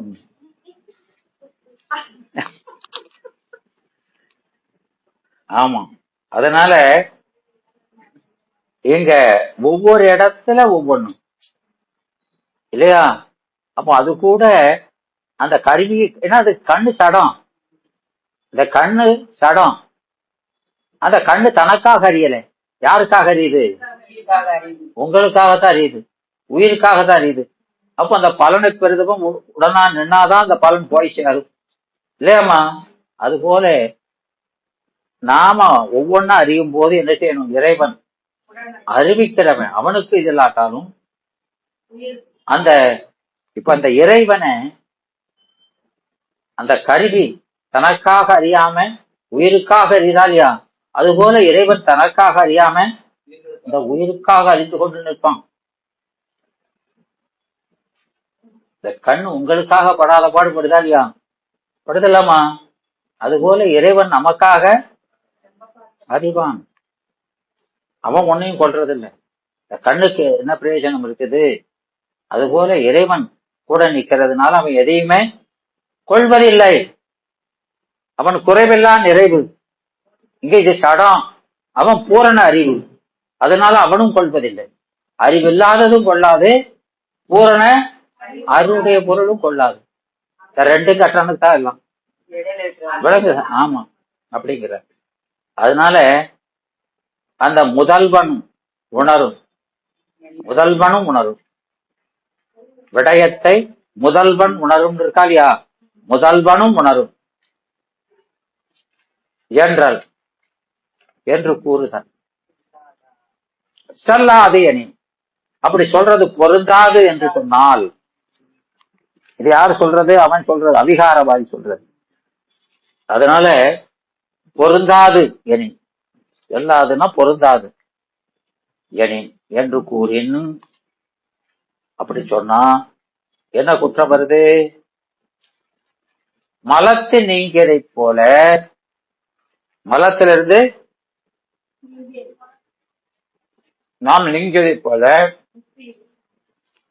இறைவனையும் நீங்கும். விளங்குதா? நாம உயிர்கள் மலத்தோட கூடுதோம், பிறகு நீங்கிறோம். அதான அவத்த. அதே போல உயிர்கள் இறைவனோடு கூடும், நீங்கவும் செய்யும் என்று சொல்பவர்கள் வேதவாதிகள். யார் அவங்க? வேதவாதிகள். இந்த பேதவாதி சிவத்தின் மீண்டு கருவிகளோடு கூடும் என்பர். சிவத்திலிருந்து மீண்டு கருவிகளோடு கூடும் என்பர். சிவாத்தி விதை செய்வர் அவங்களும் அப்படித்தான். சிவாத்தி விதை செய்வர் என்ன சொல்லுவான்? சிவாத்தி விதை செய்வர் என்னமா சொல்லுவான்? இதெல்லாம் தெரியணும் உங்களுக்கு. இந்த 11ஆம் நூற்பாவில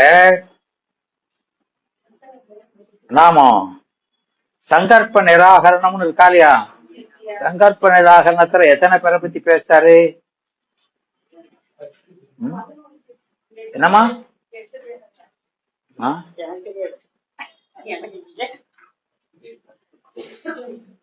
சிறப்பு வகுப்புல படிக்கிறீங்களா? படிக்கிறீங்களா?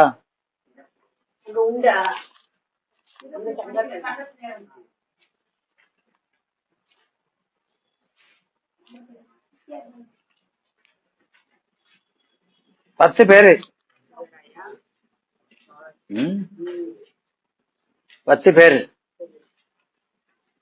அந்த 10 பேர்ல 8 பேரை இதுல வந்துடும் 11ஆம் நூற்பாவில.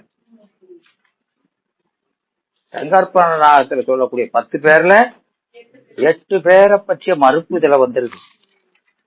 அதனால அந்த 11ஆம் நூற்பாவை நல்லா படிச்சா சங்கற்ப நிராகரணத்தை படிச்ச மாதிரி.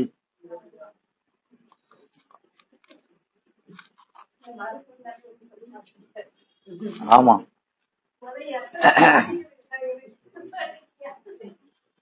அங்க பாருங்களேன். இப்போ இதுலயே இந்த 1ஆம் அதிகரணத்தை சொன்னோம். இதுல யாரெல்லாம் வந்தா?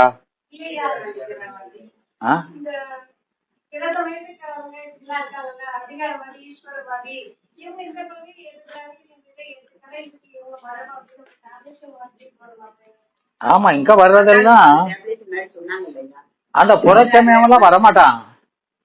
ஏன்னா இங்க முக்கி வந்தாச்சா இல்லையா? அதெல்லாம் அந்த 6ஆம் நூற்பாவுக்கு முன்னாலதான் புறம் எல்லாம்.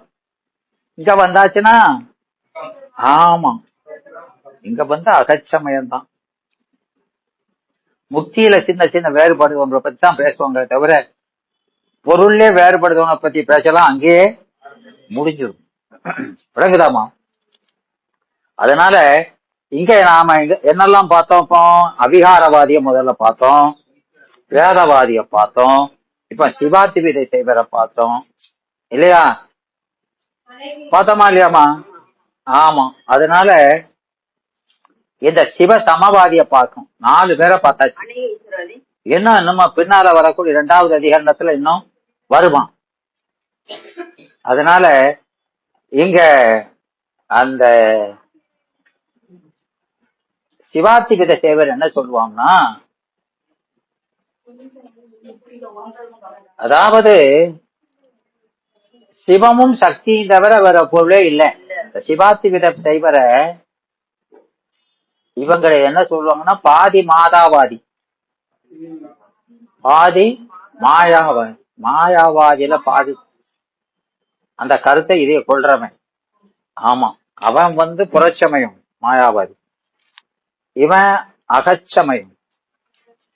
இவர் அகச்சமயத்துல இருந்தாலும் அவன் வந்து பிரம்மம் மட்டுமேங்கிறான். நிர்குண பிரம்மம் தான், குணம் இல்லாம பிரம்மம் மட்டும்தான் இருக்குது, வேற எதுவுமே இல்லை. ஆன்மான் இல்ல, உலகம்னு இல்ல, எல்லாம் காட்சிங்க. இவன் என்ன சொல்றான்? இவன் சிவாத்தி விதை செய்வர் சிவமும் சக்தியும் மட்டும்தான். சிவம் இருக்கு, சக்தி, ஏன்னா குணம் இல்லாம குணி இல்லாம இருக்காதுங்கிறதுக்காக சிவமும் இருக்கு, சக்தியும் தான் இருக்கே தவிர அது தவிர உயிரினோ உலகமுனோ இல்ல. அப்ப இருக்குதுன்னு சொல்ற அதெல்லாம் சுபகத பேதம். அப்படின்னா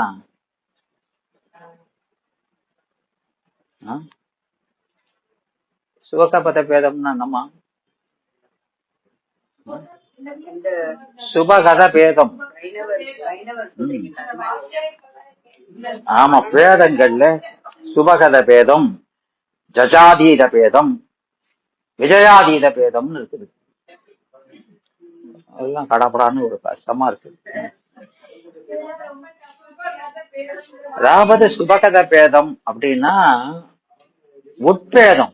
இப்ப மரம்னா மரத்துல இலை கிளை பூவு அப்படிலாம் சொல்றோமா இல்லையா, அது உட்பேதம். மரம்னா அதுக்குள்ள எல்லாமே அடங்கிரும். அது போல உட்பேதம், உயிர்களும் உலகும் இறைவனுக்கு உறுப்பு போல இருக்குது. இது வைணவன் சொல்ற கருத்து. அதான் இவன் சொல்லுவான், இதெல்லாம் அப்படியெல்லாம் சொல்லாதடா. ஏன் இறைவனுக்கு உறுப்பா சடப்பொருள் எல்லாம் போய் சொல்லப்படாது இல்லையாமா? உறுப்புனா ஆமா, அதுல உடம்பின் குணம் தான் உறுப்புல இருக்கும் இல்லையாமா? அப்போ சிவத்திட்ட இருக்கிறது நம்மகிட்ட இருக்கணும். ஏன்னா அதுல ஒரு ஏகதேசம், ஒரு பொருள்ல ஏகதேசம், ஒரு பகுதி இல்லையா? அப்போ அவன்ல ஒரு பகுதினா அவன் குணம் நம்மகிட்ட இருக்கணும். அப்படிலாம் இல்ல, வளராத அப்படின்னு சொல்றோம். அதனால அப்படி சொல்ல கூடாது. சுபகத பேதம்னு அவன் சொல்லுவான், நீ சொல்லாத அப்படிங்கிறோம். விளங்குதா? அது போக சடப்பொருளை போய் சித்துப்பொருளுக்கு பகுதின்னு சொல்லப்படாது. சித்துப்பொருள் இருந்து சடப்பொருள் தோன்றாது இல்லையா? அது சர்க்காரியவாதம் இல்லையா? சடப்பொருள் சித்துப்பொருள் இருந்து சடப்பொருள் வராது. சித்துப்பொருள் இருந்துதான் சித்துப்பொருள் வர முடியுமே தவிர சித்துப்பொருள் சடப்பொருள் சித்தாகாது, சித்துப்பொருள் சடமாகாது. அதனால இறைவனுக்குள்ள இருந்து உலகம் தோன்றுது அப்படின்லாம் சொல்ல, சடத்திலிருந்து தான் சடம் தோன்றும், மாயையிலிருந்து தான் உலகம் தோன்றும். மாயை சடம்னா இது சடமா இருக்கும். விளங்குதா? அதனால அப்படியெல்லாம் சொல்லக்கூடாது அப்படின்னு மறுக்கிறோம். விளங்குதாமா? அதனால இங்க சிவாத்தி விதை செய்வர் சிவசக்தியை தவிர வேற ஒண்ணும் இல்லை. உயிர்களும் போதும் அதுக்குரிய உட்பேதம்னு சொல்றவங்க இல்லையா? நாம அது இலக்கணத்தால் அது வேற இது வேற. முற்றிலும் நாம சிவம் போல இருப்போமே தவிர சிவமாவது இல்லை. ஆன்மா ஆன்மாதான், சிவன் சிவன் தான் அப்படின்னு அதை மறுக்கிறோம். அதனால இந்த சிவாத்தி விதை சைவர் சொல்றதெல்லாம் இங்க மறுக்கிறது. அதனால அவங்க சாஸ்திர தோத்திரங்கள் அறியாது. அப்போ முதல்வனும் என்றல் செல்லாதுன்னு சொல்றாங்க. அப்படி சொல்றத மறுக்கிறோம். அந்த மலத்துல நீங்கிற மாதிரி இறைவன்ட்டு இருந்து நீங்கும்னு சொல்றாங்க. அப்படி நீங்கவே முடியாது. அத நம்ம சாஸ்திரத்திலையும் சொல்லியிருக்கோம், தோத்திரத்திலையும் சொல்லியிருக்கோம். இறைவனை அகன்று நிற்பது எங்கேயாமே அப்படின்னு சாஸ்திரத்துல சொல்ற மாதிரியா? ஆமா. அதனால நீ இல்லாம ஒரு பொருளும் இல்லை, அன்றி ஒன்று இல்லை, நீ இல்லாம ஒரு பொருளும் இருக்க முடியாது அப்படின்னு தோத்திரத்திலையும் சொல்லியிருக்கோம். அதனால நீ அறியாது கூறினாய். அறியாது எவ்வாறு கூறினாய்? சாஸ்திரங்களையும் அறியல, தோத்திரமும் அறியல. அப்ப தான் தோன்றித்தனமா சொல்றது நினைச்ச மாதிரி. அதனால அறியாது கூறினான். சுத்த அனுபோகம் துய்த்தல் அணு, இது எங்க வருது? என்னம்மா? உண்மை விளக்கத்துல வருதா இல்லையா?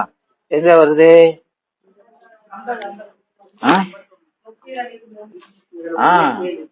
50வது பாட்டு. முக்தி தனில் 3 முதலும் வழியக்க இல்லையா? சுத்த அனுபவம் துய்த்தல் அணி மெச்சபை இன்பம் கொடுத்தல் இறை இத்தை விளைவித்தல் மலம் அன்புடனே கண்டுகொள்ளப்பா அப்படின்னு சொன்னாரா இல்லையா? ஆமா. அதனால முக்தியிலும் 3 பொருளும் இருக்கும். முக்தியிலும் 3 பொருளும் இருக்கும். அதனால அந்த ஆன்மா சுத்த அனுபவம் துய்க்கிறதுனா கொடுக்கிறவன் யாரு? இன்பம் கொடுத்தல் இறை. அப்ப கொடுப்பவன் கொள்பவன் கூட தான் இருக்கணும் இல்லையா? நீ அம்மா வேண்டாம்ங்க, மரமே கூட இருக்குன்னு சொல்லிட்டு இருக்கேன், நீ என்ன சொல்லுத? இறைவன் இருக்க மாட்டாங்க. விளங்குதா? அந்த ஆணவ மலம் கூட இருக்குதுன்னு சொல்லிட்டு இருக்கேன், நீ என்ன சொல்ற? இறைவன் இருக்க வேண்டாம்ங்க அப்படின்னு அங்க அவனை மறுக்கிறாரு. விளங்குதா? இதன் தொடர்ச்சிகளை நாம அடுத்த வகுப்புல பார்க்கலாம். வாழ்த்தும் பெருமரபு வாழ்த்து. வான்முகில் விழாது பெய்க மலிவளம் சுரக்க, மன்னன் போன்முறை அரசு செய்க குறைவிலாது உயிர்கள் வாழ்க, நான்முறை அறங்கள் உங்க நற்றமம் வேள்வி மல்க, மேன்மைக்குள் செய்வ நீதி விளங்குக உலகம் எல்லாம், மேன்மைக்குள் செய்வ நீதி விளங்குக உலகம் எல்லாம், மேன்மைக்குள் செய்வ நீதி விளங்குக உலகம் எல்லாம். கைலாய பரம்பரையில் சிவஞான போது நெறி காட்டு வெண்ணை, பயில் வாய்மை மீகண்டான் சந்ததி போர் மெய்ஞான பானுபாகி, குயிலாரும் பொழில் திரு ஆவடு திருவாழ்குள் நமச்சிவாய் தேவன், கைலாதி மரபுடையோன் திருமரபு நீ தூபி கழகமாதோ திருச்சிற்றம்பலம்.